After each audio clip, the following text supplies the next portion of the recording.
Howdy, y'all. Today we're going to be getting into burden of proof, what it is, what it isn't. Do you know that you have it? How do you justify beliefs? These sort of things. I hope you enjoy, and let's get started.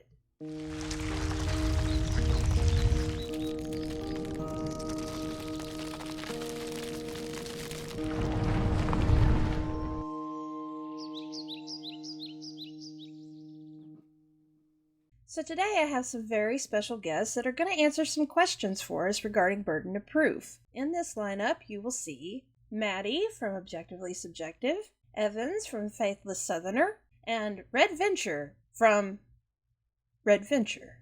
So the first question that I had asked is, what is the definition of burden of proof? Hey folks, Maddie here of the Objectively Subjective channel, and I'm glad to be here to help Snarky out with this collab. So, what is the definition of burden of proof? It is not what most people try to promote it as. Most people want to go with the simple dictionary definition of burden of proof as the obligation to prove one's assertions, and yet they then try to bring up burden of proof when someone isn't asserting something or making a claim, but is simply stating something that they believe. Burden of proof in the philosophical context does not mean the same thing as it does in a legal dispute or a court of law, where it's just the obligation to prove your assertion, that the other party is assumed innocent until proven guilty. That's not what the burden of proof actually means in the philosophical sense. The burden of proof is, to oneself, is simply, how do I make sure that my beliefs are rational and reasonable and true from what I can understand them to be? I'm certainly glad that Snarky did not ask us to define truth, because that is a tangled web that we could go down. But for today, we're just going to go with the most colloquial usage of the word as something that's factual and verifiable. The burden of proof is the obligation that someone has in a dispute to provide justification for their position. The burden of proof is simply the obligation to back up our beliefs. How does one determine if they have burden of proof? Now, how do you determine if you have a burden of proof? Well, that's simple. Everyone has a burden of proof. We want to believe that our thoughts and our actions that are based upon our thoughts are reasonable and rational. But that's not really what we're talking about here, or in the sense of the YouTube atheist/skeptic community uses a burden of proof, and that is, who has to prove their argument? Well, that's simple. It's the person that has made the claim or the assertion. I see this reversed many, many times on Twitter, where a theist will just simply state something that they believe, and then an atheist will come in and say, well, that is not true. And then the atheist also expects that the theist now has the burden of proof. But the atheist, as much as I hate to say this, has committed the burden of proof fallacy in stating that simply because something cannot be proven to be true, it must be untrue. And that is an unwise thing to do, because there are many things that we cannot prove to be true beyond a shadow of a doubt that is true. We know that the Big Bang occurred. We know that because of the microwave radiation in the universe. But at the same time, we must assume that there was a time prior to the Big Bang, and yet we have absolutely no way of proving that. But if there was at some point a massive expansion, there had to also be a time where there was no massive expansion. Do you see what I'm saying? It's very convoluted. You hold the burden of proof in a dispute if you take a position or if you make a claim. Unlike the proof portion of the term suggests, it isn't about proving the belief to be the case, but rather providing sufficient warrant for holding it. Why is it important to understand burden of proof?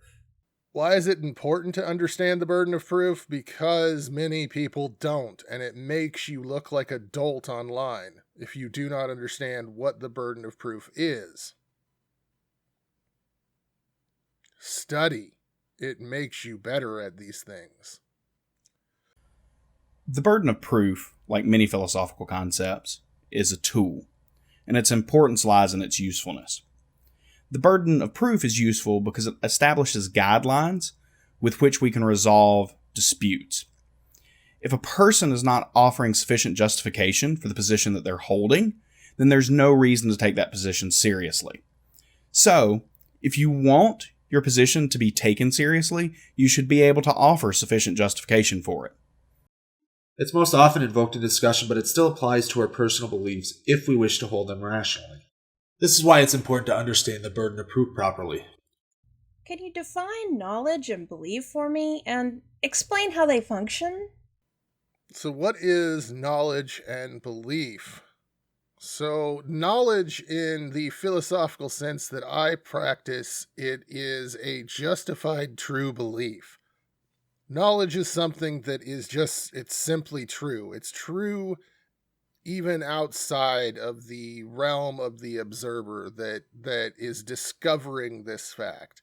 Belief is something that you claim to be true in some sense or untrue, based on your evidence and your experience in life. Belief can be anything from, I believe it's going to rain tomorrow because I saw the weather report, or I believe in God because I was taught that God was real and the Bible says that God is real. Belief is a word that gets bogged down in a lot of equivocation. But in reality, it's simply the attitude that something is the case. Whereas knowledge is classically and typically defined as justified true belief. Knowledge is a pretty complex discussion in philosophy, but to keep it simple, I like the SCP's description of knowledge as a way of getting at truth. In a bit more detail, there's two main types of knowledge discussed in philosophy. The first is the knowledge of acquaintance, which deals with things like red-nosed Snarky. The second, the one that we typically refer to when discussing knowledge, is propositional knowledge. Propositions are statements that something is the case. Take things like Snarky is a human or the Earth orbits the sun. These are all propositions. We can take any of these propositions as true, false, or indeterminate. Doing so is what we call a belief. What exactly is a justified true belief? Now, as knowledge being justified true belief, it means that it is first off a belief that is then justified to be true by verifiable evidence, repeatability, all that good stuff. Now, justified means that you have a legitimate or a good reason to hold a position, and true means that it corresponds with reality. An important thing to note is that different claims require different levels of justification. One good way to check if you're justified in a claim is to look at the methodologies that you use to justify said claim. Say you're trying to justify the definition of a word. A good place to justify that would be, say, the dictionary, or the way that the word is used in common language. Whereas if you're trying to justify the velocity of an object, you'd look at the laws of physics and the theories and the equations that go along with determining the velocity of an object. The traditional theory of knowledge is justified true belief. In the theory, one has knowledge of X if they believe X, have sufficient warrant for believing X, and X is actually true. Do you think you can compare and contrast faith to trust?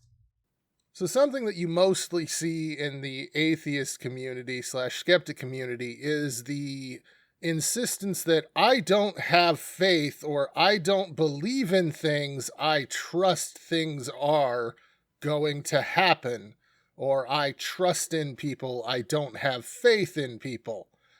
All this really is just using a different term. Faith and trust are in many ways synonyms. It's really just it's a disingenuous attempt to try and separate yourself from something that you see as just being a religion-based word. But faith and belief are both philosophical concepts, and they are overarching. They extend over all of our lives. Everyone has beliefs. Yes, I don't care that you think you don't, because you do. I believe that to be true, whether you believe or whether you trust that you don't have beliefs. Trust is defined as a firm belief in the reliability, strength, or truth of someone or something. whereas faith is defined as an absolute trust in someone or something. Now note the contrast between trust, faith, and knowledge. Trust and faith rely only on belief. They don't factor in justification. And as we've already learned, justification is extremely important if you want someone to accept your positions. What is an example of a commonly held justified true belief? So to go with an example of a justified true belief, let's go back to the belief that it's going to rain tomorrow. I believe it's going to rain tomorrow. I believe it's going to rain tomorrow because the meteorologist said it's going to rain tomorrow. Now, when I make this statement, it's not a justified true belief because we know that the meteorologists are often wrong. And say the meteorologist said that there was a 50% chance of rain tomorrow. Well, then there is a 50% chance that my belief is true and justified, and a 50% chance that it is not true and unjustified. But we get to tomorrow and it's pouring down rain. My belief is now a justified true belief that it was going to rain and it rained. This goes into the effect of some things can be beliefs but not knowledge, because if it hadn't rained, my belief would not have been justified or true because it didn't rain. My belief would have been justified but not true. Justified in the sense that I went with what the meteorologist said, but untrue because it then did not rain. This is a really simple example. It's probably not a great one. It's early in the morning. I was up late. Blippity bloppity bloop. Yay! Anyway, I hope I've helped you out, Snarky. Love you. Justified true beliefs include things like, I'm not wearing any pants at the time of this recording, and that I own a truck.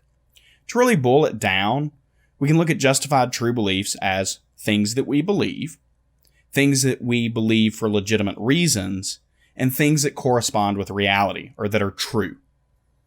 Commonly held justified true beliefs include things like that the Earth is the third planet from the Sun, that there are 100 members in the U.S. Senate, and that 2 + 2 does indeed equal 4. An example of a common justified true belief would be my belief that it's 2 p.m. when recording this. I'm justified in believing this because the clock is working, set to the right time, and it says it's 2 p.m. Because I've already qualified that the clock is working and it's set to the correct time, it is also the case that it is 2 p.m. All right, so we have a bonus question. Give an example of a Gettier problem. Say you're on a hill, and you look down into a field and you see a sheep and a hut. And you make a statement. In this field, there is a sheep and there is a hut. Now this statement is true because in the field, there is indeed a sheep and a hut. It's also justified because you made the observation that the objects in the field were a sheep and a hut. So, under the classical definition of knowledge, we can conclude that you did indeed know this.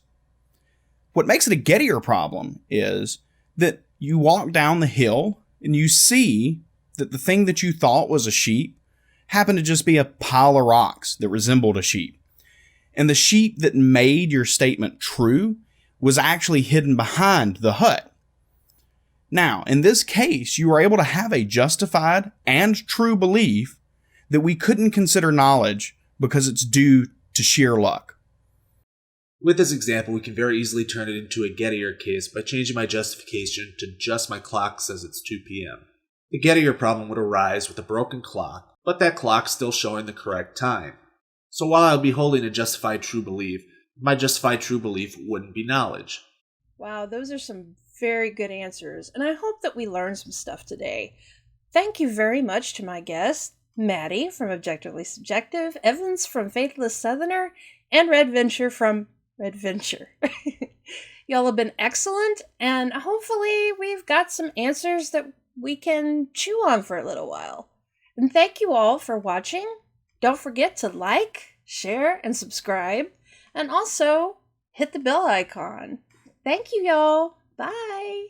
Special thank you to all my lovely patrons: I so appreciate your support. Also, make sure you like, share, and subscribe and hit the bell icon so you can get notifications.